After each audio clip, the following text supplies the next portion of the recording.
Բարև ձեզ հարգելի հայրենակիցներ, ուղիղ եթերում Նոյան Տապանն է, տաղավարում հյուրընկալել եմ Քրիստոնեա ժողովրդավարական կուսակցության գործադիր կոմիտեի անդամ Գագիկ Հարությունյանին։ Նոյան Տապանի հետևորդներին հիշեցնեմ, որ ուղիղ եթերները կարող եք հետևել Նոյան Տապանի Patreon-ում, Facebook-յան եւ YouTube-յան էջերում։ Բարև ձեզ, պարոն Հարությունյան, շնորհակալ եմ Նոյան Տապանի հրավերն ընդունելու համար։ Ես եմ շնորհակալ։ Քննարկենք, թե ինչ է կատարվում մեր ներքաղաքական կյանքում եւ ընդհանրապես ընտրություններից առաջ հանրային տրամադրությունները ինչպիսին են։ Ներքաղաքական կյանքը մեր բուրն է, կարծես թե հատկապես դա իր արտացոլումը գտնում է Նիկոլ Փաշինյանի շաբաթ եւ կիրակի այդ մարզային այցերը կա հիմա էլ արդեն Երևանյան այսպես ասած բակերում հանդիպումները կազմակերպել իդեպ ընդդիմությունը պնդում է որ Նիկոլ Փաշինյանը մարզեր ավելի շատ էր գնում որտեղ մարզերում իր ռեյտինգը ավելի բարձր է քաղաքում խուսափում էր որտեղ այստեղ ավելի տրամադրությունները ժողովրդի հականիկոլական էին ինչպես իրենք են ասում հիմա անդրադառնանք Երևանյան այդ հանդիպումներից մեկին Սուրբ Աննա եկեղեցում տեղ ունեցած միջադեպին անդրադառնալ ոչ թե ընդունելով որ եղավ վարչապետի եւ քաղաքացու միջև, այլ ընդհանրապես երևույթը ինքնին ինչպես էր գնահատվում, որ տեղ ունեցավ դա ծաղկազարդի օրը, տեղ ունեցավ հայերի միջև, տեղ ունեցավ միտեղ, որտեղ մարդիկ կարծես թե աստծո առաջ բոլորը հավասար են, նոր հետո կանդրադառնանք թե որքանով է սա իշխանության դեմ գործողություն։ Գիտեք ինչ, հենց կոնկրետ եթե այդ դեպքին անդրադառնանք Ես ճիշտն ասած չէի ուզեի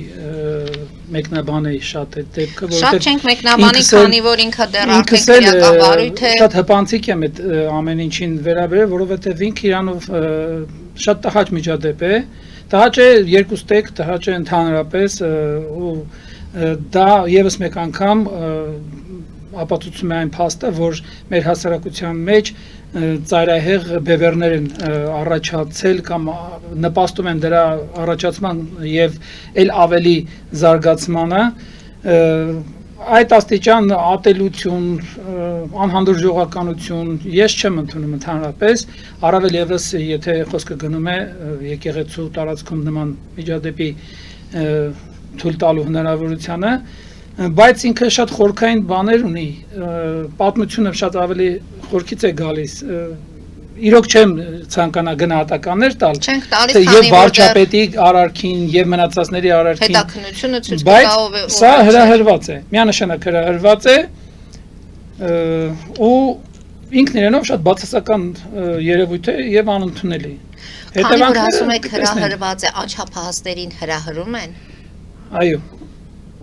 Սա էլ արդեն այլ խնդիր է, հա, ստացվում փաստորեն։ Այո, հրահրում են։ Անչափահասներին բացի այն, որ հրահրում են, ճիշտ չեն դաստիարակում։ Եկեք մի փոքր փակագծերի Մի փոքր բացենք։ Դուք ձեր խոսքում նախաբանում ասեցիք, որ ընդդիմությունը շեշտում է, որ Նիկոլ Փաշինյանը մարզեր ավելի շատ այցելում, քան Երևան։ Ես այդ հայտարարության մեջ ընդդիմության կողմից արված այդ նմանատիպ ձևակերպման մեջ հստակ տեսնում եմ հասարակության շերտավորման միտում։ Այսինքն թողների ինձ իմ ժողովուրդը իմ հասարակությունը իմ երկրի քաղաքացիներն մի քիչ ոնց որ ավելի բնութագրությունը երևի ճիշտ ասելու համար համարում են որ մարզերում շատ ավելի միամիտ պարզունակ ընդդիմության ընկալմամբ ժողովուրդ է ապրում, քան Երևանում, Երևանը ինչ որ ավելի բարձր հասկացանք մայրաքաղաք է, շարժը շատ է, բնակչությունը մեծ է, կյանքը ստեղ ավելի շատ է կենտրոնացված։ Մարզերից ավելի շատ են բնակեցված այսպես այո, դա էլ կա։ Բայց այդ ձևակերպումը ինքնին հասարակության շերտավորման միտում ունի։ Դրա համար ես չեմ ընդունում ոչ այն եւ ոչ էլ այն, որ պատանիներին դեռահասներին, ասենք, հնարավոր չի ինչ-որ ձևով ուղղորդել։ Ուղղորդված է եւ հստակ ուղղորդված է։ Դեռ նրանք էլ տակարյուն դեռևս ամեն ինչ չգիտակցող, իրենց սեփական կարծիքը չձևավորած կամ շատ ամբիցիոզ ձևավորած, չէ՞, ոնց են դեռահասները մտածում են, թե իրենք բավականին ճիշտ են եւ հենց իրենց պատկերացումներն են ամբողջ աշխարհով մեկ, որ պետք է իրականանան։ Դե մի խոսքով դեպքը տհաճ էր, արձագանքները տեսանք բավականին շատ են ու շատ բազմատեսակ, բայց Ընդ որում Այրաթորը պնդում է, որ սա իշխանությունների հակաեկեղեցական արշավի հետևանք է։ Իշխանությունները հակաեկեղեցական արշավ ըստ իս չունեն, դա միանշանակ է, անկախ իշխանությունների վարք ու բարքից, պահվածքից եւ մնացածից նպատակներ ինձ համար ընդունելի եւ հասկանալի, որտեղ ամեն ինչ ուղղված է ոչ թե եկեղեցու դեմ, այլ եկեղեցու ոչ բարեպաշտ անդամների դեմ, ովքեր որ խաթարում են եկեղեցի ժողովուրդ ճիշտ նորմալ հարաբերությունը եւ եկեղեցու ճիշտ բնականon գործընթացներին։ Մնացածը հենց ձևավորվում է այդ ընդդիմախոսության, եթե տենց կարելի ասել, շրջանակներում, այսինքն ինչ որ թշնամական ճակատների են բաժանված ու սկսում են մեկը մյուսին հալածել։ Ճիշտն ասած, նորից եմ ասում, գնահատականների մեջ չէի ուզենա մտնել, բայց ենթադրում եմ, որ վարչապետը բայց գտնում են նաև, որ Նիկոլ Փաշինյանը քարոզարշավ էր իրականացնում եկեղեցու ներսում։ Դե ես արդեն որորդ անգամ նույն բանն եմ ասում։ Ես չեմ դիտել, չգիտեմ, խոսքերը, տեքստը իրոք չեմ նայել, որովհետև ինքը իրանով այնքան տհաճ երևույթ է, որ դրա մեջ մտնելու ցանկություն անգամ չի առաջանում։ Չեմ կարա դրա մասով ասեմ, բայց գիտեմ, որ արդեն որորդ անգամ նման բան են անում, բայց նախորդ անգամները դիտել եմ ու չկա տենց քարոզի ինչ որ մի հատ խոսք։ Նկատի ունեք, որ ինչ որ հիմա արվում է իրավաչափ գործողություն է արվում եւ ոչ թե իշխանությունները սա օգտագործում են վախի մթնոլորտ տարածելու համար։ Ընդ որում խուզարկություններ եղավ երեխաների, տղաների, այսպես ասենք, տղաների բնակարանում։ Հիմա փաստորեն քրեակատարողական հիմնարկից բերել են եւ այնտեղ պետք է որոշվի արդեն թե ինչ պետք է լինի տղաների ճակատագիրը։ Դե դա ավելի շատ իրավական գործողությունների մի շղթա է, որ ավելի լավ կլինի դրա ճիշտ ու սխալը իրավաբանները որոշեն, բայց զուտ այսպես ասած տրամաբանորեն ենթադրում եմ, որ այո, չի բացառվում, մենք աշխարհով մեկ բազմաթիվ դեպքեր գիտենք, տեսել ենք ամեն օր երևի առնչվում ենք, որ անչափահասներից, դեռահասներից մեծ վտանգ է սպառնում։ Մարդիկ գնում են իրենց տրաքացնում են ահագին մարդկանց կյանք են խլում։ Հիմա ով բացառել, որ այս երևույթը կարար այդպես չլիներ։ Այդ հետագա խուզարկումներ, բան, միգուցե եւ դրանք է իրավաչափ գործողությունների շրջանակներում են, եթե ոչ, թող իրավաբանության մասնագետները դրա գնահատականը տան եւ ինչու՞ չէ, եթե ոչ իրավաչափ են այդ գործողությունները, այո, իշխանության ներկայացուցիչներին համապատասխան պատասխանատվության կանչեն։ Դատեղ էլ հենց ժողովրդավարությունը թիկնապահներն են առաջինը սկսել եւ թիկնապահները անմիջական պարտականություն ունեն իրենց պաշտպանյալին ամեն գնով պաշտպանելու եւ ոչ մեկ թիկնապահների գործողությունների մեջ պետք չի որ այդպես մտնի։ Եվ պարոն Հարությունյան, եթե ամփոփենք այս ամենը, եթե սա կատարվեր քաղաքացիների միջև, այսքան աղմուկ չէր բարձրանա։ Դե բնական է։ Երկրի առաջի դեմքի հետ կապված իրադարձությունա նախընտրական շրջանում եւ մեր իրականությունից էլ չկտրվենք, այսպիսի ծայրահեղ ատելությամբ լցված հարաբերությունների կամ խոսույթի շրջանակներում։ Բնական է, որ արձագանքը այսքան մեծ պետք է լիներ։ Թե չէ քաղաքացիների շրջանում մենք հենց այս պահին որ զրուցում ենք, հաստատ ինչ որ միտեղ երկու քաղաքացի իրար հետ հարց են պարզում։ Միգուցե եւ դանակահարության փորձ լինի, չգիտեմ, Աստված ոչ անի։ Բայց դա աշխարհի բոլոր երկրներում ինքը շարքային ավելի բան ունի, ոնց ասած, արձագանք ունի, քան հանրահայտ դեմքերի հետ կապված միջադեպերը։ Բայց հանրահայտ ուզենք չուզենք տենց է իրականությունը։ Բայց հանրահայտ դեմքի տեղում հայտնվելու ժամանակ հասարակությունը ինչ որտեղ ընթառաջում է, ճանապարհ է բացում։ Այստեղ ինչու այդ չարվեց հասարակության կողմից։ Ես ենթադրում եմ, որ մեր վարչապետը քաջ գիտակցում էր, որ հենց այդ եկեղեցում ինքը չի ունենալու լավ ընդունելություն, բայց ինչ նկատառումներով հատկապես գնացել է այնտեղ, չեմ կարող ասեմ, սադրել է, թե միգուցե եւ հույս է ունեցել, որ ինչ որ բան կփոխվի, միգուցե նպատակը շատ այլ է եղել։ Միգուցե շոշափել է հենց հանրային տրամադրությունները տեսնել։ Դե չի բացառվում, չէ՞ որ դա էլ է բան ռազմարվեստում գոյությունի sense հասկացողություն, հետախուզություն մարտով։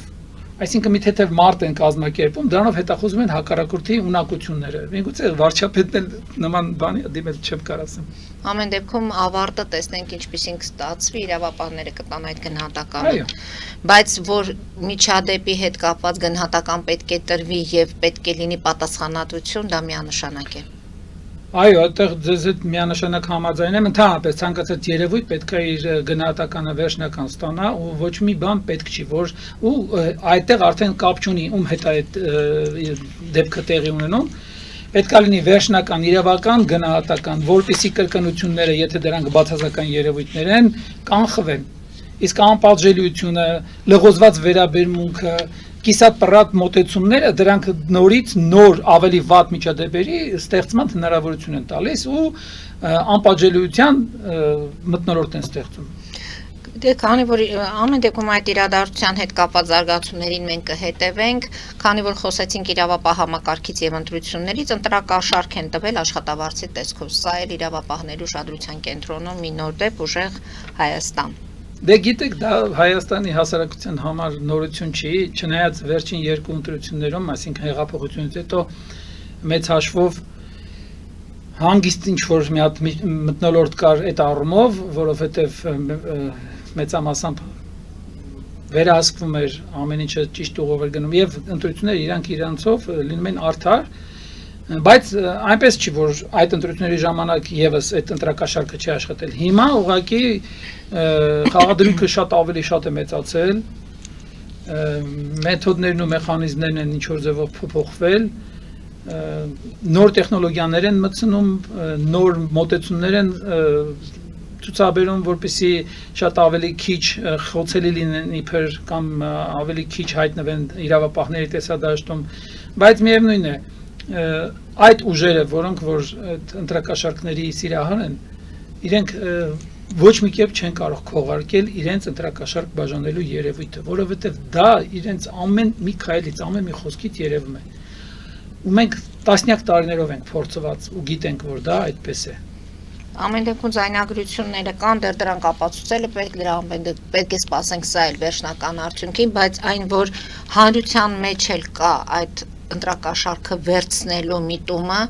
դա գալիս է ինչից։ Նշանակում է իշխանությունները այսքան տարիների ընթացքում չկարողացան այնպես աշխատել, որ մարդիկ նույնիսկ նորից կրկին ընտրությունների վրա ինչ-որ գումար ունենալու հույս են ունենում։ Գիտեք ինչ, նայեք,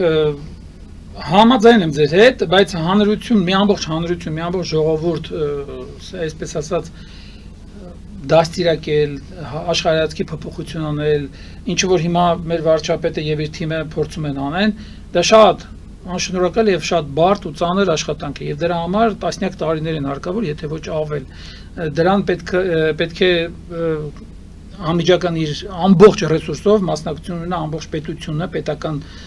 կառույցները, դպրոցից սկսած, այնպես որ այդպես մեկ-երկու ընտրությունով կամ ինչ-որ այդպես բաներով դժվար է լիարժեք 100%-անոց արդյունքի հասնել։ Բայց նույն հաջողությամբ ես մի քիչ առաջ ասացի,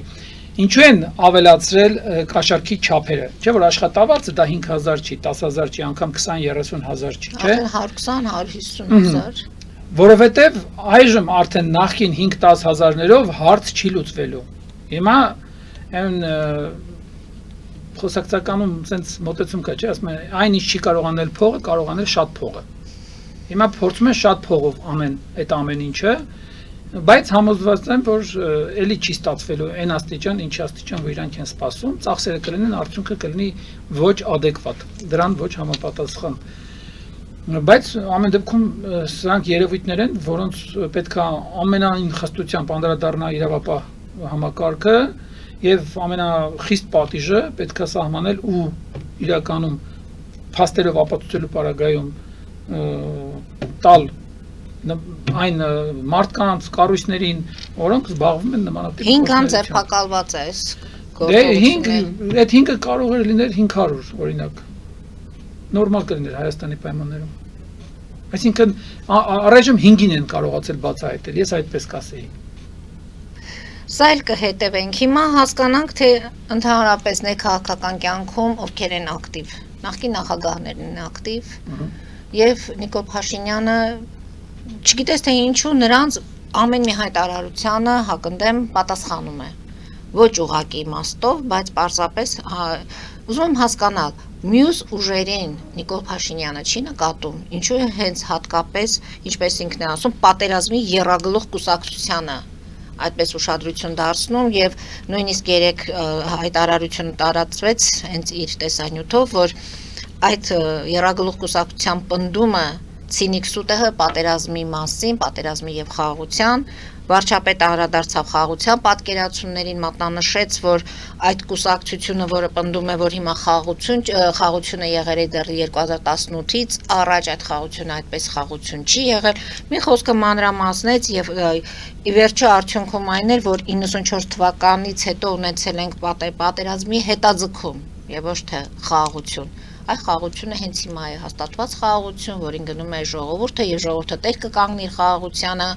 ձայները տալով հունիսի 7-ին քաղաքացիական պայմանագրին։ Ինչու է հենց այս ուժերի միջև այդ պարզապես պայքար է եւ ժողովրդին էլ է ներքաշում այդ պայքարի մեջ։ Տեսեք, ես սկզբից իմ խոսքում մի թեթև անդրադարձա, չէ, դրան, որ ասեցի բևեռացնում են հասարակությանը, ու դա շատ վատ է տարբեր բոլոր առումներով, այն առումով, որ դրան նպաստում է նաև հենց ինքը վարչապետը, դրան նպաստում են մեր նախկինները, դրան նպաստում է ամբողջ լրատվական դաշտը, որովհետև լրատվական դաշտն էլ կարծես իր համար հենց որպես աշխատանքային նյութ, որպես ինչ-որ տեղ նաև սենց պահանջված ինֆորմացիա անընդհատ այդ հարցերն է քննարկում, այն ինչ որ կատարվում է նախկինների եւ ներկաների միջև, դա լավ չի, որովհետեւ մենք նորից տեսնում ենք 21 թվականի ընտրությունների կրկնությունը, այսինքն վախի մթնոլորտ, վախ տարածում է եւ իշխանությունը եւ վերոհիշյալ ընդդիմությունը։ Իշխանությունը վախը տարածում է, եթե ինքը չլինի ընդդիմությունը երկիրը կկործանի, ինչին ես իրոք համաձայն եմ, այո, այդպես էլ կա, բայց դա չի, որ պետք է իշխանությունը հիմա անի եւ այդ ուղով չի, որ պետք է հարցը լուծի։ Եվ վախը տարածում են նաեւ նախկինները, բևեռացումը հենց շեշտ դրում են նրանք, որովհետեւ նրանց ուզածը ինձ թվում է բոլորին է պարզ, երկիրը հետ վերադարձնել նախկին հուն, ինչը կնշանակի իրենց լիակատար իշխանություն, ժողովրդի անտերություն։ Իսկ պետություն, սահման, անկախություն, հասկացողություններ հեշտ կարևոր չեն, որովհետև իրենց համար, այսինքն փողը սահմաններ չի ճանաչում, հարստությունը սահմաններ չի ճանաչում։ Եթե իրենք ունեն հնարավորություն իշխելու եւ փող վաստակելու, վաստակը մի քիչ ճիշտ չասեցի, դիզելու, որովհետև վաստակում են արդար ճանապարհով։ Վաստակը բոլորիս, ոնց որ ասած, հասարակ մահկանացուների եւ մնացած ամբողջ ժողովրդի աշխատանքի արդյունքն է։ Պարզ չի, որ նրանց համար ինչ կարևոր է, ասենք երկիրը ինչ կարգավիճակ ունի, անունը Հայաստանի Հանրապետություն է, անկախ պետություն է, ինչ որ մի հատ պետության մի մասնիկ է, կամ ընդհանրապես ինչ որ մի հատ տարածք է, որ տվել են արենդով վարձակալությամբ, իրանք էլ այդ վարձակալության ամբողջ բանը քաղում են օգուտները։ Դա այդպես է, բայց երևույթը ինքնին, այո, շատ բացասական է, շատ սխալ է, այդ բևեռացումը, մենք այսպիսով երբեք քաղաքական նորմալ բաների միջավայրի չենք հասնի։ Մեզ պետք է նորմալ ազգային ժողով, իր հետաքրքիր առաջարկներով քաղաքական ուժերի ներկայացվածությամբ։ Այսինքն այդ ընդդիմությունը ոչ թե թշնամություն, ընդդիմությունը քաղաքական կուրսի թեթևակի տարբերություն է։ Կամ ասենք, չգիտեմ, նույն բանին հասնելու տարբեր ճանապարհներ են, բայց այդ նույն բանը բոլորի համար պետք է լինի անխտիր սենց սրբություն, այդ նույն բանը Հայաստանի Հանրապետության անկախությունն է, ինքնիշխանությունն է, այ եթե ես եւ դուք տարբեր ուղղություններով ուզում ենք հասնենք այդ նույն բանին, մենք իրար հետ կարող ենք, չէ, քննարկել այդ մեր ճանապարհների նմանությունն ու տարբերությունը որտեղ է, միգուցե դուք մի այնպիսի առաջարկ եք անում, որ ես ընդունում եմ, կամ հակառակը, եւ մենք համատեղ գնում ենք դրան։ Բայց մեր մոտ ընդդիմությունը նշանակում է նկատի ունեք քաղաքական երկխոսություն չկա, խոսում են շանտաժի լեզվով։ Այո, դե նայեք, իշխանության քայլերը իմ համար այնքանով ընդունելի չեն, որ ասում եմ, սրում են այդ բևեռացվածությունը, բայց չգիտեմ, իրենք մերժվածներով են կարծես թե հասարակությանը։ Ախր հենց բանը դրանում է, որ եթե մերժված են, դուք ինքներդ դրա ոնց որ ասած նախաձեռնողն եք եղել, ժողովուրդն է ձեզ աջակցել է 100%, հասել եք նպատակին, այսքան ժամանակ իշխանություն եք, երկիրը որոշակի վիճակի եք բերել, որ նշեցիք ձեր խոսքում, այո, ես համամիտ եմ, որ հիմա է խաղաղությունը, 94 թվականից հետո խաղաղություն չի եղել, եղել է հրադադար, Հիմա խաղաղությունը ավելի առարկայական է, բայց էլի տեղ ունի ավելի վերջնականացնելու, ինչի վրա աշխատում է իշխանությունը, պետք չի դա ուրանալ, պետք է կուր լինել, որ այդպիսի բաները չտեսնել, բայց միևնույն ժամանակ իշխանությունը պետք է հենց այդ ուղով, կառուցողական ուղով առաջ գնա։ Պետք է չտրվի ընդդիմության, այսպես կոչված, այդ սադրանքներին ու պետք չի խոսույթը փոխել նորից այդ դաշտ, այդ ատելության մթնոլորտ, այդ պատերազմ խաղաղություն։ Ժողովուրդը արդեն հոգնածրել են ժողովրդին։ Ընդ որում վախ էլ կա ժողովրդի մեջ։ Տեսեք մարզային այցերի դեպքում, քաղաքում այցերի դեպքում մարդիկ արտահայտվում են։ Ճիշտ է, իշխանական մամուլը այդ մասին շատ քիչ հրապարակումներ է անում, բայց ընդդիմադիրների լրատվականները ցույց են տալիս, որ նաև մարդիկ վախենում են այդ արտահայտությունից, պատերազմ, անդադրանով դրա մասին խոսել։ Նայեք, այդտեղ հենց մի քիչ անհամապատասխանություն է իմ տեսակետից առաջանում ընդդիմադիրների լրատվականների ներկայացրած ինֆորմացիան մեկ այլ աշխարհից է բայց նորից ժողովուրդն է արտահայտում այդ գաղափարը։ Ժողովրդի մեջ կան տարբեր տրամադրություններ կան, բայց ես կարող եմ ասել մեր այցելությունների մասին, քրիստոնյա ժողովրդավարական կուսակցության այցելությունների մասին, որ մենք այդպիսի sense լարված, ծայրաստիճան մտահոգ հոգեվիճակ չենք տեսնում մեր հատկապես հենց մարզերի բնակիչների մոտ։ Ընդհակառակը մարդիկ խաղաղվել են, մարդիկ խաղաղության համը ինչ որտեղ զգացել են, մարդիկ նոր պլաններ են կազմում։ Այնպիսի քաղաքներ, այնպիսի օրինակ Կապանն է, որ մայրաքաղաքից այդքան հեռու մեր հեռավոր սահմանից մոտիկ։ Այո, եւ սահմանի անմիջապես հարևանությամբ նոր բնակելի շենքեր են կառուցվում, այսինքն ներդրում է կատարվում այնտեղ։ Հիմա չգիտեմ ում միջոցով ոնց, բայց կատարվում է։ Բնակարաններ ստեղծվում են, կառուցվում են այն տեղերում, որտեղ մարդիկ ապրելու հեռանկար են տեսնում։ Ոչ մեկ չի տանի, ուղղակի մի հատ վտանգավոր գոտում, ասենք շենքեր կառուցի, հետո այդ շենքերը տենց մնան անմարդաբնակ։ Այսինքն պետք է նայել առարկայական, էլի։ Ես մի տարի առաջ եմ Կապանում եղել, հիշում եմ իմ եղած ժամանակ Կապանի մեջ շինարարական լայնածավալ աշխատանքներ են կատարվում, որ դե բնական ասի մի քանի օրով եմ եղել, ամեն ինչը չի հասցնի ավարտած վիճակում տեսնել, բայց հիմա որ նայում եմ նկարներով ու ինձ շատ հետաքրքիր է, Կապանի բլոգերների ինֆորմացիան եմ նայում, տեսնում եմ որ քաղաքը ծաղկել է ուղղակի բառից բուն իմաստով։ Ինքն էլ դե իրոք ճկնաղ գեղատեսիլ մի վայր է, որ Եկեք սենց առարկայական նայենք, այդ որ խոսացնում են մեկին, այդ խոսացնելը տարբեր կա։ Ես երբեմն ասել եմ, հիմա էլ կարամ կրկնեմ, ընդդիմությունը շատ ժամանակ իր հարցումները եւ իր վիճակագրական վերլուծությունները կատարում է իր կաբինետի սահմաններում։ Այսինքն իր կաբինետի ներսում բոլոր նրանք են, ովքեր համամիտ են իրենց գաղափարներին։ Եվ նորից վերադառնանք խաղաղություն թե պատերազմ։ Խաղաղություն իհարկե։ Բա խաղաղությունից լավ բան կա աշխարհում։ Եվ եթե չի լինում ներկայիս իշխանությունը հունիսի 7-ից հետո որպես իշխանություն կորցնում ենք այդ խաղաղությունը։ Ես չեմ ուզում ծայրը եղածնել։ Եթե չի լինում ներկայիս իշխանություն, միգուցե լինում է մեկ այլ նոր իշխանություն, որը շարունակում է խաղաղության չենք խոսում, չկա մեր ժողովուրդը միգուցե մի օրում իր որոշումը կփոխի։ Եթե եւ կամ ենք անում, այո, պատերազմը պարտադիր չի հենց զենք ու զինամթերքով անմիջապես հաջորդ օրը պատերազմը սկսի նախկինների գալու ժամանակ։ Սեպտեմբերի Նիկոլ Փաշինյանը ժամկետ է ասում։ Դե չգիտեմ, Նիկոլ Փաշինյանը երկրի ղեկավարը շատ ավելի մեծ ինֆորմացիայի տեր,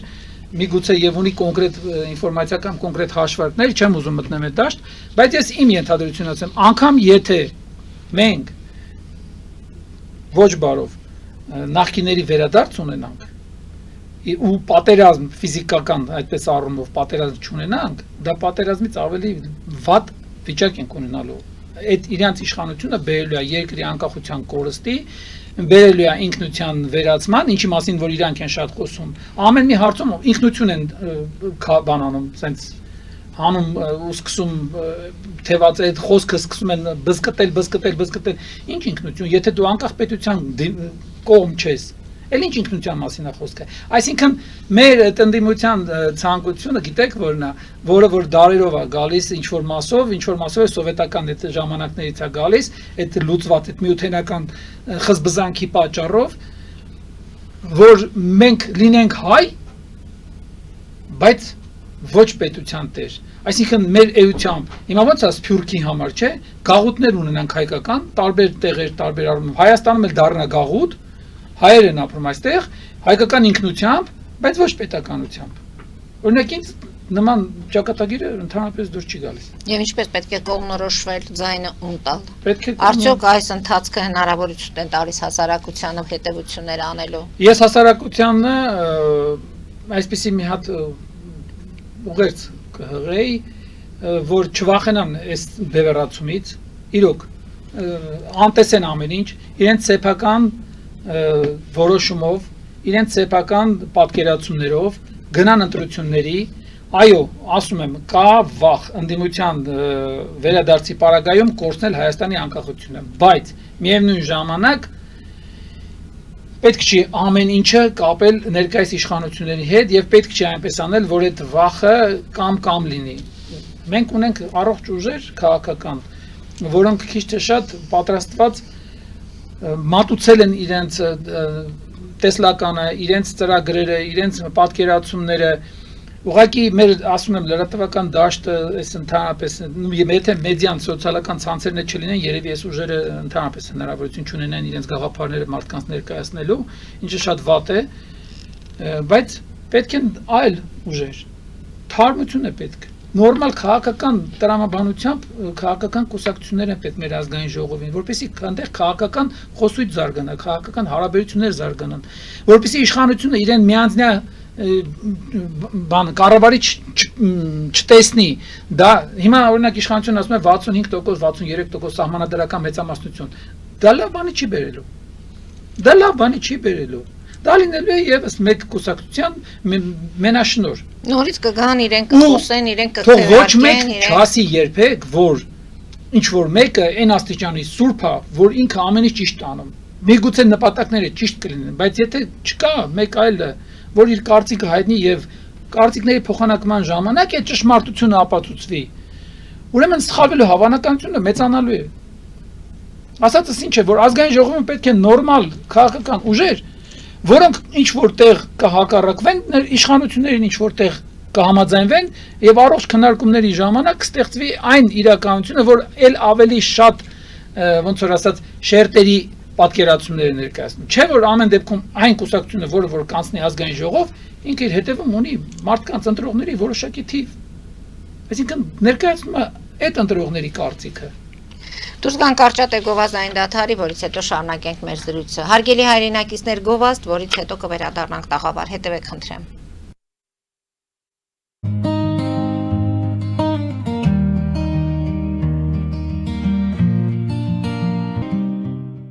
Ֆելիչե ժամանակակից ատամնաբուժական կլինիկա։ Այստեղ հարմարավետությունն ու խնամքն առաջնային են։ Այստեղ կիրառվում են ատամնաբուժական ամենաժամանակակից տեխնոլոգիաներ, ճշգրիտ ախտորոշում, արդյունավետ բուժում, նուրբ փորձառություն եւ անհատական մոտեցում։ Սկսած սովորական մանրուքներից մինչև առաջադեմ ընթացակարգեր, այստեղ դուք գտնվում եք բարձր որակավորում ունեցող եւ փորձառու ատամնաբուժական մասնագետների ձեռքերում։ Մեր բարեկամական եւ հյուրընկալ անձնակազմն այստեղ է յուրաքանչյուր այցը հաճելի դարձնելու համար։ Ֆելիչե, ձեր առողջ եւ ամենաերջանիկ շպիտը սկսվում է այստեղից։ Եկեք եւ բացահայտեք նորարարության փորձագիտության եւ կարեկցանքի կատարյալ համադրությունը։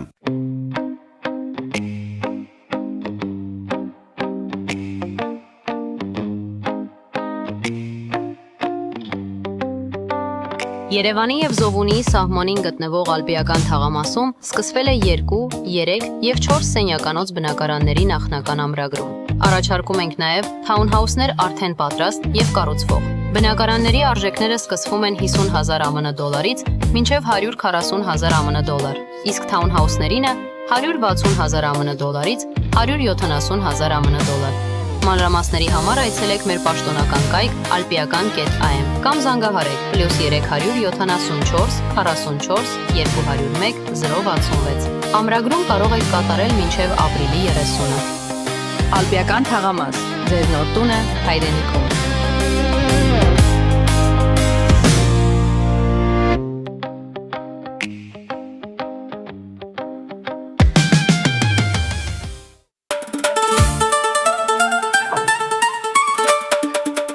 Երևանն եք ուղարկում։ Օթանավով։ Երևանն են ուղարկում։ Ստեղ ուղարկում են, Երևանում ստանում են $1.99 սենսացիա, սենս։ Այ սենսացիան էսա։ Ծրիա, Իսկ ավտոմեքենաները կարող եք ուղարկել անհավատալի ցածր արժեքներով։ Նավով վճարում եք 1 արկղի համար 2 արկղել անվճար։ Ասեք, Աշոտ դա ուղարկել։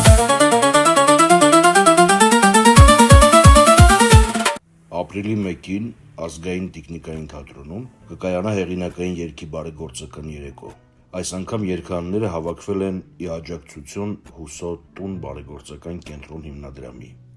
Ամերիկի ընթացքում դուք կարող եք ունկնդրել Ռուբեն Հախվերդյանի, Երևանի ոսկյաշուն, Էդուարդ Զորիկյանի, Մուրացկանին, ֆանականին, ճգնավորին միանձնոհուն, Արմինե Հայրապետյանի,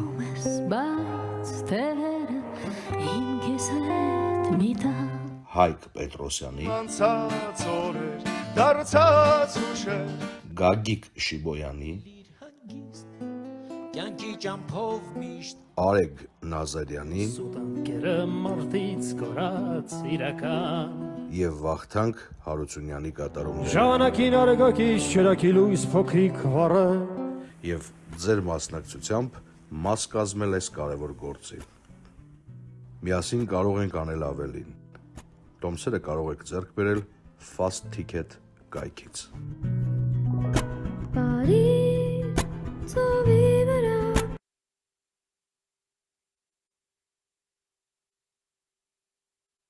Ջաքփաթ հագուստի խանութը երկրորդ մասնաճյուղն է բացել Գլենդելի սրտում, որտեղ կարող եք ձեռք բերել եվրոպական եւ ամերիկյան ընտիր հագուստեղեն, կոշկեղեն, աքսեսուարներ, պայուսակներ ամենահարմար արժեքներով։ Նաեւ կարող եք ցանկացած ապրանք պատվիրել եւ ձեռք բերել կարճ ժամանակում։ Ջաքփաթի Գլենդելի հասցեն է 1135 North Pacific Avenue, հեռախոս 818 813 2252։ Ջաքփաթ հագուստի լավագույն կենտրոնը Գլենդելում։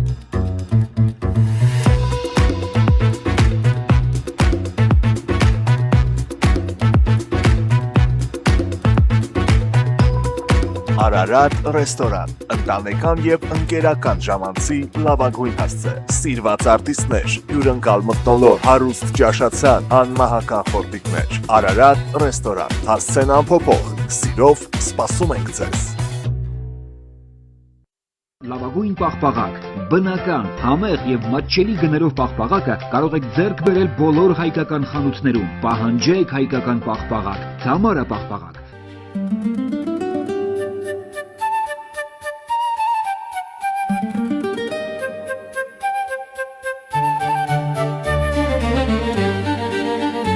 Նոյան տապան տպարան,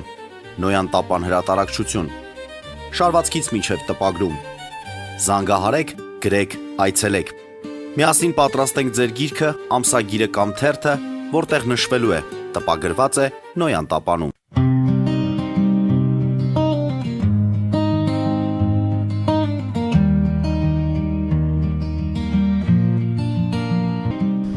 Հարգելի հայրենակիցներ, Նոյան տապանը կրկին եթերում է։ Պարոն Հարությունյան, տեսեք, մենք խոսում ենք, որ հիմնականում Ռոբերտ Քոչարյան, այսինքն նախկիններ, մերժվածներ, ինչպես ասում է Նիկոլ Փաշինյանը, փաստորեն այս պատերազմի եւ խաղաղության հետ կապված հայտարարությունում իր այդ տեսաուղերձում Նիկոլ Փաշինյանը մեղադրանքներ ներկայացրեց նախկիններին, պատերազմի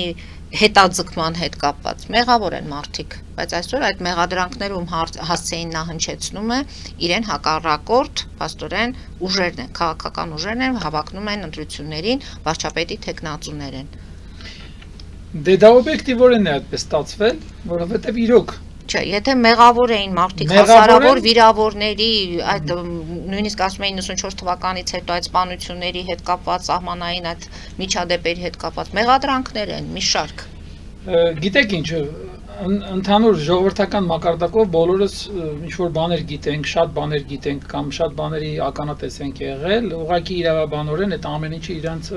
վերջնական գնահատականները չեն ստացել։ Եկեք ես էլ չհնչեցնեմ դրա գնահատականը, անգամ եթե վարչապետը մեղադրում է նրանց, ես շատ լավ կզգայի ինձ որպես Հայաստանի Հանրապետության շարքային քաղաքացի, երբ որ տեսնեի, որ մեր դատարանը այդ մեղադրանքը պիտակավորել է, վճիռը կայացրել է եւ համապատասխան պատիժը սահմանել է։ Այդ դա կլիներ այդ մեղավորության վերջնական բանը։ Մենք 20-30 տարով ինչ որ դատավարություններ ենք անում, ծածկում ենք, ավարտում ենք, հետո վերաբացում ենք ու ոչ մի բանի չենք հասնում։ Հիմա սրա բացատրություններն էլ շատ կարող են լինել։ Տարբեր հանգամանքներ, հատկապես խոշոր դեմքերի, ասենք, ակնհայտ մեծ պաշտոններ զբաղացած մարդկանց հետ, ովքեր ունեն տարբեր դրսերից հովանավորներ եւ այլն։ Միգուցե շատ բաներ կա, բայց ինչ որ մի պահի պետք է այդ ամեն ինչը ուղղակի մի կողմ դնել եւ արդարադատության իրական իրագործումը ապահովել, որպեսզի ժողովուրդը վերջապես հասկանա, որ ինքը ապրում է անկախ, ազատ, խաղաղ, բայց եւ արդար պետության մեջ։ Էնդեմի 3-ը ներկայիս իշխանությունը անդադ քարոզում է եւ վստահեցնում, որ ունենք, 4-ը ես վստահ եմ, որ չունենք։ Հարաբերական ունենք։ Չէ էլ ասի, որ ընդհանրապես արդարություն չկա մեր երկրում, բայց այդ մեծ դեպքերի, խոշոր աղմուկ հանած դեպքերի հետ կապված, որոնց հետ կապված ժողովուրդը հենց ունի սպասելիքներ, որպեսզի հասկանա, որ իր ոտքի կանգնել է, հեղափոխություն անել է եւ մնացած մյուս բաները, պատերազմից հետո ջախջախված երկրում, ջախջախված իշխանությանը սատարելը, վերջում ինչ գնահատական, ինչ պետք է տա իրան, ժողովրդի ակնկալիքը դա է։ Ինչու են ներկայիս իշխանություններին այդ ամեն ինչի մեջով անցել, պահել, ինչու է ժողովուրդը աջակցել, որ վերջնական լուծումը տեսնի։ Այդ լուծումն է պետք առաջարկել, լուծումն է պետք տալ։ Ու պետք չի դա բարթել ուրիշների վրա, որ այս մեկն է անկատար, այն մեկն է անկատար արդարադատության համակարգը երբեմն բաներ կա, շատ վիրահատական ճանապարհով արագ լուծվում են։ Ժողովրդին լուծումները առաջարկում են հենց իրենց կարգախոսների միջոցով, օրինակ Ուժեղ Հայաստան, ինչպես է գնահատում Ուժեղ Հայաստան կուսակցության դիրքորոշումը, որ հենց ընտրել Սամվել Կարապետյանին, բարերար, գործարար։ Մեր նախորդ զրույցի ժամանակ էլ ասացի, որ Հայաստանին ինչ մագդիրացես կպցնում է, բայց Հայաստանի կարգավիճակը դրանից չի փոխվում։ Կարգավիճակը չի փոխվում։ Ինչով է ուժեղ լինելու Սամվել Կարապետյանի Հայաստանը։ Ինչով։ Աշխատատեղեր են բացվելու, աշխատատեղեր հիմա են բացվում, ես կասեի ավելին, հիմա կան աշխատատեղեր, որ Հայաստանի հանրությունը չի ուզում աշխատի տեղ, դրսից են գալիս աշխատում։ Դա այլ արդեն քննարկման թեմա է դարձել։ Դա շատ լայնածավալ ավելի ցավոտ թեմա է իմ կարծիքով, որովհետև ինձ այդտեղից գալիս է այս երկրի աղքատության եւ ոչ աղքատ լինելու ցուցանիշների հարաբերակցությունը, շատ բաներ, մի խոսքով։ Իսկ ինչ վերաբերում է ուժեղ Հայաստանին, ուժեղ չեն լինում անձնական կապերով կամ ես չգիտեմ սեփական կապիտալով։ Նախ եթե դուք սեփական կապիտալ ունեք,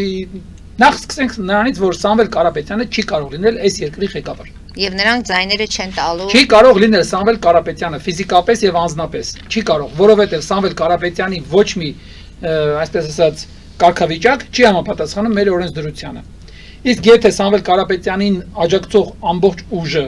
պետք է հատուկ Սամվել Կարապետյանի համար սահմանադրության, այսպես ասած, տրանսֆորմացիա անի, փոփոխություն անի, որովհետև իրենք վստահ են, որ Սամվել Կարապետյանը մեր փրկիչն է, բայց շատ մարդիկ վստահ չեն, դա նշանակում է, որ ի սկզբանե ոտնձգություն անել Հայաստանի Հանրապետության անկախության, սահմանադրության եւ մնացած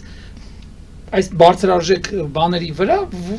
ինչը արդեն ի սկզբանե իրենց բացասական է բնորոշում։ Չէ՞ որ սահմանադրություն, օրենքը այն հավասարության նշանն է, որը այ որ այդքան խոսում են, չէ՞, միավորվեք, որը միավորում է ժողովրդին։ Ժողովուրդը չի միավորվում ինչ որ մեկի պատկերի շուրջ, ինչ որ մեկի սիրուն աչքերի շուրջ, ժողովուրդը միավորվում է ինչ որ մեկի արդար մտքերի շուրջ։ Արդար մտքերը արտացոլված պետք է լինեն սահմանադրության եւ օրենքների մեջ։ Եթե բոլորս հարգում ենք օրենքները, ուրեմն մեկս մյուսին էլ կհարգենք։ Եթե չենք հարգում, մտածում ենք, որ մենք այնքան լավն ենք, որ մեր համար բացառություն կարելի անել, ուրեմն վերջ։ Ի սկզբանե մենք ենք առաջին խախտողը, առաջին խզում մտցնողը։ Էլ պետք է բարձրագույն բաների մեջ մտնել, չգիտեմ, սենց մենք եկանք ուժեղ ենք, Սամվել Կարապետյանը Պուտինի հետ ամոթիկ, ես մեկի հետ ամոթիկ են մեկի։ Գրազ են գալիս, քաղաքական գրազ։ Քաղաքական գրազ են գալիս, ասենք մանկապարտեզ, ուղղակի թատրոն, կրկես։ Բարեգույն իմաստով կրկես։ Գրազի մեսիջում էր ուղղված։ Ռուբեն Ռուբինյանն ինչու վերցեց այդ մարտահրավերը իր վրա եւ հայտարարություն արեց, նույնիսկ ասում է սպիտակ թղթի վրա գրեք թե ինքնասպանություն, ես նույնիսկ պատրաստ եմ դրան։ Հա, ես երեք էդի Facebook-ում Ռուբեն Ռուբինյանի այդ հայտարարությունը կարդացի, գրազի թեման դե Ռոբերտ Քոչարյանի ձայների հետ կապված։ Հա, որ կտակ ձայն։ Նորից եմ ասում, միգուցե եւ իշխանական թևը շատ ավելի շատ մեծ ինֆորմացիա ունի, բայց ասեմ, այո, որովհետև բոլոր այն ուժերը, որի մասին մենք խոսում ենք, որոնց մասին մենք խոսում ենք, որ ուժերը, որ իշխանությանը դեմ են, նրանք բոլորը կառավարվում են մեկ աշխարհագրական կենտրոնից։ Այդ աշխարհագրական կենտրոնը ունի իր կոնկրետ տեխնացուն։ Ունի իր կոնկրետ, ասեմ ինչի են Ռոբերտ Քոչարյանի, նախ Ռոբերտ Քոչարյանի անունը շեշտում են ինչ-որ տեղ իշխանության անդամները նրա համար, որ ժողովուրդը շատ բացասական sense տրամադրվածություն ունի, որ էլ ավելի խորացնել այդ բացասական տրամադրությունը, վախը, մեր մի քիչ առաջ նշած, այդ վախը էլ ավելի սրեն, բայց ինչ-որ տեղ նաև այո, որովհետև մեր անցած բոլոր ղեկավարների մեջ, բոլոր տեխնացուների մեջ, ներկայիս նաև տեխնացուների մեջ Ռոբերտ Քոչարյանը, որ կարող է կտրուկ քայլերի գնալ, կտրուկ վատ իմաստով, կտրուկ ժողովրդին հալածելու իմաստով, կտրուկ այս երկիրը իր ուղեցրից կտրելու եւ այլ ուղեցիր մտցնելու իմաստով։ Այդ կտրուկ քայլերը երբ է կանխատեսում ընտրություններից առաջ, ընտրությունների ընթացքում, թե ընտրություններից հետո։ Ընտրություններից հետո միանշանակ, եթե իրանք լինեն ղեկավար, իրանք իշխանությունը ստանձնեն, այդ միանշանակ։ Մնացածը իսկ կտրուկ քայլերը Արցախի հետ է կապված լինելու նաեւ։ Արցախը ընդհանրապես կապ չունի այդտեղ։ Արցախը ուղղակի շահարկման գործիք է դարձել։ Արցախը անվերադարձ կորցրել են ներկայիս բոլորը եւ իշխանությունները եւ մնացածները Արցախը կորցրել ենք պատերազմով։ Նախ սկսենք այդտեղի։ Արցախը կորցրել ենք Արցախի նախագահի ստորագրությունով։ Ճիշտ է։ Արցախի ժողովուրդը ապրում էր Արցախում։ Ու հիմա ասենք հեքիաթներ են պատմում ինչի մասին, որ Արցախի ժողովուրդը կոտորվում էր, դրա համար թողեց եկավ։ Արցախի ժողովուրդը ընդհանրապես մի օր ռմբակոծության, Արցախի ժողովուրդը այնքան քաջ է, այնքան բաների է դիմացել, հաստատ դրան էլ կդիմանա։ Արցախի ժողովրդին ուղղակի չգիտեմ, բայց ինչ հզոր այդ ուժով, ինչ մեխանիզմներով, ինչ ազդեցության լծակներով 9 ամիս սովամահության, կարողացել են ամբողջ 120,000 մարդու համոզել, որ բայց չէ որ այդ հայաթափման Արցախի նախորդել են 9 ամիսների բլոկադան։ Նախորդել են, բայց Հայաստանը Արցախը չի կործանվել դրանից։ Նեղություն է քաշել։ Ժողովուրդն է թույլատրել։ Դժվար է եղել, ես չեմ բացառում դրանք, ես չեմ ուզում ասենք այդ պայմանները, բայց Արցախը 4 տարի պատերազմի մեջ է եղել։ Արցախը այդ պատերազմին դիմացել է, Արցախը ամեն ինչ կարացել է տանի։ Ուժեղ է եղել, քանի որ Հայաստանը եղել է իր հետ։ Բա հիմա եկանք հասանք մի հատ ուրիշ հանգրվան։ Հայաստանը պարտվեց Արցախյան վերջին պատերազմում։ Պարտությունը շատ կներեք, պոզով պոչով չի լինում։ Պարտվել է, բանակը պարտվել է, ի վիճակի չի եղել պայքարելու, ինչ կամք ուզում եք, այդտեղ իշխանությունը ինչ կամք ուզում էր դրսևորել, բանակը ի վիճակի չէր, որովհետև բանակի սկզբանը քայքայեցին, լուծարեցին, պատերազմի ժամանակ պարակտման աշխատանքներ տարան ներսից, հենց այն ուժերը, որոնք որ հենց Արցախի լուծարմանն էին գնում, ոչ իշխանությունը։ Այդտեղ ես հաստատ համոզված եմ։ Ես էլ այդ պատերազմի ժամանակ եղել եմ դիրքերում, լավ գիտեմ ինչը ոնց էր ընթանում ու կտրված չենք աշխարհից։ Արցախը այդ ճանապարհով տվեցին։ Դրանից հետո էլ Հայաստանը ի վիճակի չէր պատերազմել, որովհետև արդեն Հայաստանի տարածքներում էր թշնամին բան արել, ինչ որ տեղեր, չէ, նստել։ Եվ հստակ Հայաստանին ցույց են տվել բոլոր մակարդակներում, որ սա քո վերջն է, վերջ։ Դու Արցախի հետ կապված քո անելիքը վերջացնում։ Բայց հիմա անդրադառնանք մեկ այլ հարցի։ Արցախը 44 օրյա պատերազմից հետո գտնվում էր ռուսական հովանավորության, այսպես ասած, խաղապահ պաշտպանության ներքո։ Ինչի ոչ մեկ դրա մասին չի խոսում։ Նույն այդ ընդդիմադիր ուժերը ինչի չեն ասում։ Այդ որ Ռուսաստանը որպես բարեկամ եւ հովանավոր երկիր անընդհատ երաշխավոր են խոսում, անընդհատ։ Ինչ երաշխավոր։ Ձեր երաշխավորը վաղուց էր երաշխավոր։ Բոլոր տեսակի փաստաթղթերով, բոլոր տեսակի հնարավորություններով 45 տարվա թե 40 տարվա երաշխավորության պայմանագիր ունենք։ Ամեն ինչը հանձնել ենք իրան, երաշխավորը ուրիշ ո՞նց է լինում, բախի չարեց։ Մեր սահմանները չեն կարող հասկանան որտեղ է սկսում, որտեղ է ավարտում մեր երաշխավորը։ Լավ, մերը դնենք մի կողմ, Հայաստանի Հանրապետությունը որպես այդպեսին դնենք մի կողմ։ Արցախում կյանքում երևի առաջ անգամ Ռուսաստանը հնարավորություն է ստացել լեգիտիմ խաղապահության կարգավիճակ ձեռք բերել։ Աշխարհը ընդունում էր, որ Ռուսաստանը հանդիսանում է այդտեղ խաղապահ կարգավիճակում։ Ինչ եղավ։ Խաղապահները կանգնած նայում են, թե ոնց են Արցախը գալադամորի ենթարկում։ Ոնց են փակել ճանապարհները, ասենք անիմաստ ինչ որ բանի բնապաշտպանների ցույցերով մի ամբողջ 120,000 մարդ սոված էր մնում։ Դրա խաղաղապահությունը որտեղ է։ Խաղաղապահը բացի այն որ ինքը խաղաղությունը պաշտպանում, ինքը խաղաղությունը պաշտպանելու ռազմական բաներ էլ ունի, հնարավորություններ էլ ունի։ Այսինքն նենց չի որ նրանք որոշել են ինչ որ ձևով ցրեն այդ ցույցերը ու չէր ստացվում։ Չկա տենց բան։ Այս հեքիաթներ է։ Լաչինի միջանցքը իր երթին տվեցին գնաց, Արցախը տենց արեցին, վերջում էլ համոզեցին Արցախի ոնց ասեմ, կամքից թույլ իշխանությանը, որ ստորագրեն փաստաթուղթ, որով Արցախը լուծարվում է։ Հիմա խոսում են Արցախ վերադարձի մասին։ Չկա Արցախ։ Փաստաթղթորեն չկա։ Արցախը ախր տարբեր բաներից են խոսում, նայեք, հռչակագրից են խոսում։ Հռչակագիրը ասում են, որ Արցախի վերադարձը նորից կախված է ժողովրդից, թե նա հունիսի 7-ին ում կընտրի։ Հիմա ես աչքաբաց ասեմ, Արցախի վերադարձը ոնց կարող լինի, պատերազմով։ Եթե ունենք այդքան ուժ, ցանկացած պետություն ամբողջ աշխարհի պատմությունը, որ ուսումնասիրենք, կտեսնենք, ցանկացած պետություն իր տարածքում առաջացել է պատերազմների միջոցով։ Խլելա, կորցրելա, տվելա, առելա, այնքան մինչև ինչ որ մի տարածքում կարողացել է իր իշխանությունը հաստատի։ Ու դա ձևավորվել դարձել է պետություն։ Ցանկացած պետության սահմանները, եթե պատմության հարատևության մեջ նայենք, մշտապես փոփոխական են։ Բայց սեփական գրիչով լուծարված պետությունը նորից գրիչով վերականգնել հնարավոր չի։ Միայն պատերազմով։ Պատրաստ են իրանք, արդյոք ասում են ժողովրդին այդ ամենը բացեի բաց եւ աչքերին նայելով, չեն ասում։ Ամեն տեսակ խորամանկությունների են գնում, հետաձգումների են գնում։ Հաղթել էինք, չէ՞, 94 թվականին հաղթել էինք։ Հրադադար էր սահմանվել, հաղթանակ չէր ձևակերպվել, ում պատճառով։ Նորից դրսից հովանավորների պատճառով, երաշխավորների պատճառով։ Ինչու, որովհետեւ պետք չէր այդ process-ը,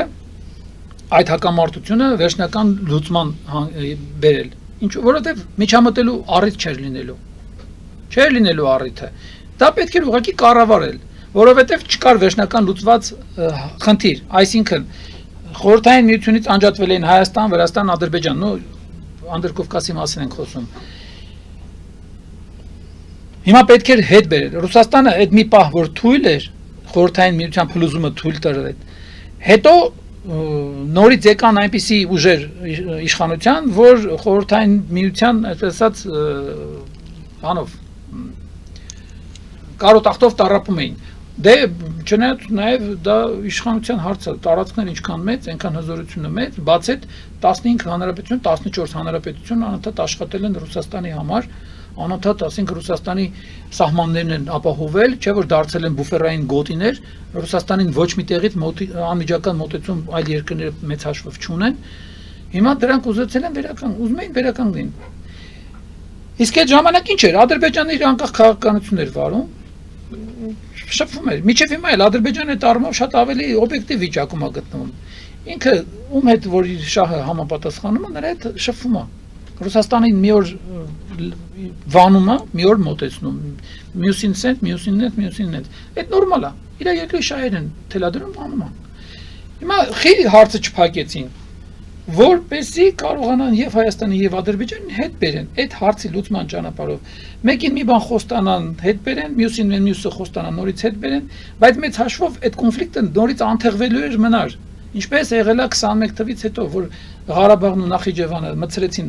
Ադրբեջանի կազմի մեջ, ինչի համար։ Եթե չեմ ասում, չիչերենի գրագրությունները կան դրա մասին, որ կոնֆլիկտը կառավարելի լինի։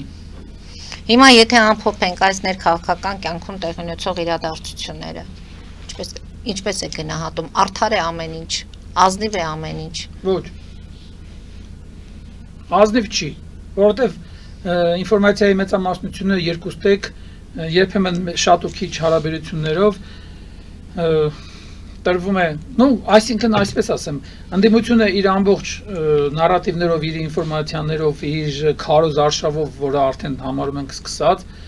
մեծ հաշվով դա հենց քարոզ արշավ է, արդար չի ժողովրդի հետ, որովհետև ասում են մի բան, բայց թաքնված է լրիվ ուրիշ բան, իշխանությունը մասամբ է արդար, ինձ թվում է իշխանությունն էլ անելիք ունի ու լավ կլինի, որ ժողովրդին ավելի կառուցողական դաշտ բերեն, այդ հակամարտությունից, այդ ծայրահեղությունից, այդ բևեռացումից կտրեն ու ժողովրդի աչքերը չփագեն, չշղարշեն կամ-կամով, շատ ծայրահեղ, պատերազմ կամ խաղաղություն, ինչ եք վախեցնում ժողովրդին։ Կամ որ պատերազմ եղավ, այդ նույն ժողովուրդն է այդ կռիվը անելու։ Թողեք իր ընտրությունը անի, իր ընտրության համար էլ կռվի։ Այտենց ավելի արդար, այ այդ է արդարությունը, երբ որ ժողովուրդը ընտրում է մի բան ու իր ընտրածի համար կանգնում է պաշտպանության։ Բայց երբ որ դու ես փաթաթում ժողովրդի վզին ինչ որ մի բան, սին, փուչ, վաղ թե ուշ ջրի երեսա դուրս գալու չէ, ու ժողովուրդը սկսելու է քեզ ատել։ Քեզանից ազատվելու ճանապարհ ման գալ։ Հիմա մենք այդ ճանապարհը ինչ որ մի պահ անցել ենք, արժի արդյոք նորից այդ ճանապարհն անցնել։ Չարժի։ Շնորհակալություն եմ հայտնում պարոն Հարությունյան այսօրվա հաղորդման համար։ Հարգելի հայրենակիցներ, այսօր այսքանով ավարտում ենք, հետևեք զարգացումներին, մնացեք խաղաղությամբ։